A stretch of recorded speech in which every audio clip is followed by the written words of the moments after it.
BFM Business et Tech Co présente De quoi je me mêle, François Sorel. Voilà la deuxième partie de ce De quoi je me mêle avec Lionel Costa qui nous a rejoint. Salut Lionel. Salut François. Le responsable du labo Fnac. Vous savez que le labo teste avec intransigeance tous les jours beaucoup de produits. Par an, ça représente des milliers de produits. Oui. En cette fin d'année, on va se faire plaisir, Lionel. Et on va imaginer un petit peu le salon, non pas idéal, parce que si on parle du salon idéal, ça pourrait coûter des fortunes, mais en tous les cas se dire que voilà, un meilleur rapport qualité-prix avec télé, barre de son, enceinte. On t'écoute, fais-nous rêver. C'est ça, l'idée c'est peut-être de se dire pour cette fin d'année, on a envie d'être un peu cocooning, un truc un peu réconfortant. En fait c'est vrai que ce triangle-là, c'est la télé, le son, et dans le son il y a soit la barre de son, soit les enceintes stéréo. Donc pour Noël, on peut même en profiter pour peut-être non pas choisir forcément celui qui est meilleur en performance, mais aussi le design. Il y a aussi le côté un peu, parce que les produits sont de plus en plus beaux. Oui, alors, c'est vrai. les télés, bon, la beauté des télés, ça reste quand même des cadres noirs, et il y a entre le pied A et le pied B, voilà, c'est pas, voilà. Après, il y a les reflets mat, les reflets brillants qui peuvent jouer, mais sur les enceintes et les barres de son, il y a quand même des designs qui sont assez intéressants. Voilà, Ouais. ils peuvent quand même faire, ça peut se rentrer dans son salon de manière agréable. Et l'idée, c'était vraiment, comme tu le mentionnais tout à l'heure, le labo Fnac, il est là pour tester et comparer les produits en toute indépendance. Des marques, des promotions, des soldes. Là, on sort de la période Black Friday. Nous, on est totalement indépendant de ça. On se fiche totalement de ça. C'est vraiment, est-ce que le produit, il est bon ou pas ? C'est ça, exactement, parce que vous avez évidemment des séquences de tests qui sont très poussées. Et je disais, vous faites ça de manière intransigeante. Oui, c'est vrai. Voilà.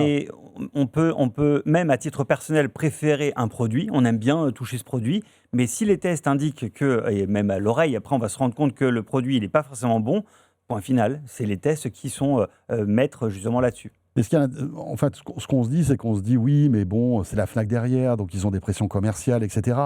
Vous arrivez malgré tout à protéger ça encore. Ouais. On a, franchement, je remercie vraiment, alors ça fait un peu faillot quand je le dis, mais je remercie vraiment la direction de la Fnac, parce que donc depuis 1972, cette entité Labo Fnac, elle existe malgré toutes les pressions commerciales que tu imagines. Non, Quand tu as un produit qui avec une grosse marge, grosse promotion, et on leur colle une étoile parce que le produit n'est pas bon, jamais on nous a dit vous arrêtez ça, vous ne publiez pas ça. Jamais. Donc ça, c'est vraiment un vrai merci, un vrai bravo et courage de nos dirigeants là-dessus, de nos directeurs. Et puis ça rassure aussi toutes les personnes qui lisent en fait vos contenus, parce que ils le savent. C'est la réalité. En fait, c'est aussi ça la fidélité du labo et de Fnac là-dessus. Alors, c'est Noël. Ouais. Oui, pardon. Non, tu voulais dire. Non, j'allais compléter ce que tu allais dire. En termes de télé, déjà, quelle techno choisir ? Parce que c'est vrai qu'il y a du micro RGB, du mini LED, il y a l'OLED aussi de LG. Je crois que ça fait partie de ta sélection. Oui, le premier, je le mets en top 1 parce que bon, ça reste quand même le meilleur produit. On est sur un produit à 2 500 €. C'est pas le plus cher, mais c'est pas non plus. C'est pas donné. Hein. C'est ça, exactement. Ça reste comme le haut du panier. On est sur un LG OLED 65 G56 L5.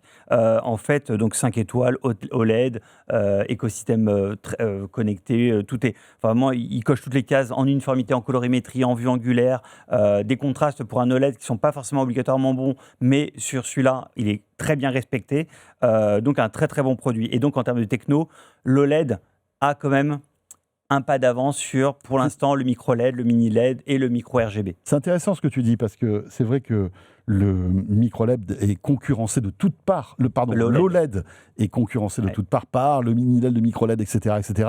Mais malgré tout ce qu'on nous dit, l'OLED garde aujourd'hui sa supériorité. On est d'accord. Oui, complètement. En termes, après c'est une question de coût. C'est toujours la même chose. C'est qu'en fait, il coûte beaucoup plus cher que les autres technos à être construits, à être fabriqués. Mais en termes d'efficacité, ils sont très très bons. Là où ils ont des manques, c'est sur la luminance, mais ils arrivent à trouver des astuces pour compenser ce problème de luminance. D'accord. Avec du QD OLED, avec d'autres backlights. Enfin, c'est pas un backlight, mais c'est une autre techno qui permet de donner plus d'énergie sur la luminance. Mais néanmoins, mis à part ce défaut-là, le reste compense largement. Alors, donc, télé à 2 499 €. Bon, c'est du très haut de gamme, hein, c'est quand même pas donné pour un 65 pouces.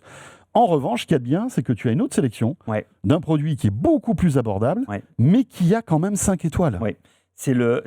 En fait, j'ai même vérifié, il est vraiment à la limite de passer à 4 étoiles. Mais ça reste un 5 étoiles, un vrai 5 étoiles, totalement légitime. Et c'est une marque chinoise. Souvent, c'est vrai que je parle beaucoup plus de marques type LG, Samsung, Sony, Pana, marques- Philips. On va dire des marques A, quoi, on va dire. Exactement. Mais là-dedans, il y a les marques chinoises qui montent. Hisense, TCL, qui sont vraiment pas ridicules. Et justement, là, on a un TCL, le TCL 65C79K, qui est à 799 €. Celui-là, c'est pas de l'OLED, c'est du QD mini LED. Donc, on rentre pas trop dans la technique, mais grosso modo, il y a un rétroéclairage qui est piloté par zone avec un filtre qui permet d'avoir une colorimétrie très très bonne, très fidèle. Donc, il est pas du même niveau que le LG précédemment cité, mais c'est un excellent produit, surtout, à ce prix-là. On est à peut se faire plaisir. 799. 799 euros pour un 65 pouces. Ouais. Donc, ce qui est immense en termes de taille, voilà. Ben voilà. Donc c'est cool d'avoir ces deux choix, en fait, finalement. Et on se rend Oui. compte que finalement, on peut toucher un 5 étoiles au Labo Fnac Et- pour moins de 800 € en 65 pouces. Exactement. Ça, c'est plutôt cool. Il y aurait plein de choses à dire sur la montée en puissance des constructeurs chinois, mais j'aimerais qu'on enchaîne aussi sur un autre accessoire, on va dire, indispensable quand on achète une télé aujourd'hui, c'est le son. Ouais. Parce que le son sur une télé, on va dire, n'est pas bon, parce que, On peut le dire. on peut le dire, hein, il n'y a pas d'exception, en fait. On est d'accord. Il y a des tentatives. Mais bon. Là. Rien ne vaut une barre de son qu'on accroche à une télé. Oui, par rapport au haut-parleur intégré, on a tout de suite l'upgrade immédiatement. La barre de son, c'est vraiment l'accessoire qui permet vraiment d'avoir cette expérience-là. Là, j'ai mis deux produits. Un produit haut de gamme et un produit un peu plus accessible. Le premier, c'est la Samsung HWQ995F qui est à 1490 €. Pardon, je suis désolé, je sais, 1500 € pour une barre de son pour ce qu'on peut dire un accessoire. C'est plus vraiment un accessoire, c'est carrément un énorme produit, mais il y a un vrai gain parce qu'il y a un caisson de basse intégré, il y a des effets arrière, donc c'est pas une simple Donc barre les de effets son. arrière, c'est quoi? C'est des enceintes arrière? C'est ça, exactement. Ah Ouais. oui, donc c'est pas carrément du tout un écosystème home cinéma. Exactement, c'est un home cinéma qui... Alors, ils aiment bien indiquer Dolby Atmos, donc on a l'impression d'avoir 11 enceintes Ouais. qui nous entourent. Bon, j'ai toujours donné mes réticences là-dessus. Dolby Atmos, c'est une vraie techno, c'est hyper intéressant, mais tout dépend de votre intérieur, de la typologie de sûr. votre appartement. Et puis rien ne vaut les 11 enceintes. Exactement. Bien sûr. Mais là, pour le coup, il y a des enceintes et un caisson de basse qui donnent vraiment cette acoustique vraiment profonde et qui nous... on est en pleine immersion dessus. Ça, c'est pour le Samsung à 1490 €. Ensuite, on a un truc un peu plus accessible à 400 €. C'est le Sony Bravia Theatre Bar 6. Celui-là, donc, il a également 5 étoiles, donc à 399 €. Il a un caisson de basse intégré, il n'a pas les enceintes à côté, mais il est excellent en termes de qualité. Et là, j'insiste sur le fait que là, je propose des produits qui ne sont pas forcément tous de la même marque. LG, TCL, Samsung, Sony, parce que même quand je conseille mes amis, attention à ne pas trop s'enfermer dans un écosystème monomarque, Ok. parce que quelquefois on va devoir acheter des produits plus chers juste pour rester dans cet écosystème-là. Les enceintes hi-fi. On Ouais. a envie de se faire plaisir. Aujourd'hui, alors qu'on soit mélomane ou audiophile ou non d'ailleurs, on peut avoir envie d'avoir ce qui se fait de mieux en termes de son. Là, on peut monter, en fait, il n'y a Ouais. pas de limite. Hein, Ouais. voilà. Mais en revanche, tu nous as fait une sélection avec 2 produits. Ouais, j'ai choisi à dessein ces deux marques-là qui sont pour nous des marques qui sont vraiment de la hi-fi, c'est de la qualité. C'est les triangles Capella à 1989 €.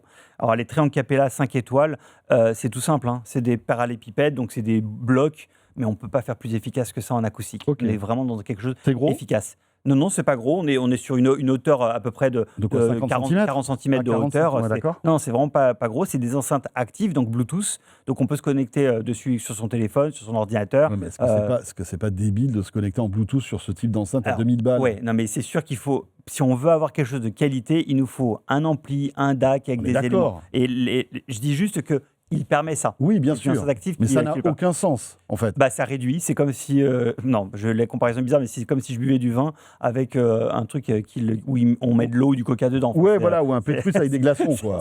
C'est un peu ça. C'est ça. Mais n'empêche que c'est une enceinte connectée, À donc c'est consommer pas avec modération, les amis, bien sûr, hein, il faut le dire à chaque fois. Hein. le coca. Le coca.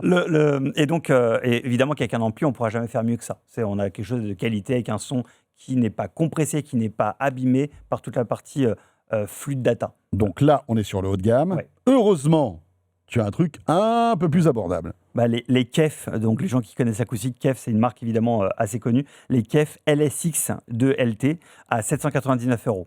Donc on reste sur de l'enceinte acoustique active, donc c'est pas des enceintes passives qui nécessiteraient d'avoir forcément un ampli avec toute la partie câblage. Là aussi, tu peux mettre du Bluetooth dessus Oui, ou pas? complètement. Les deux sont compatibles justement Bluetooth, Ok. avec les restrictions qu'on sait de Bluetooth, même avec Qobuz ou Tidal, voilà, ça reste du Bluetooth. Mais n'empêche que la KEF, elle a quand même une bande passante. Donc ces mesures-là, nous les réalisons dans les chambres anéchoïques, au labo FNAC. Donc on fait vraiment de la mesure hi-fi. C'est est-ce que l'enceinte me produit des sons équilibrés ou que ce soit.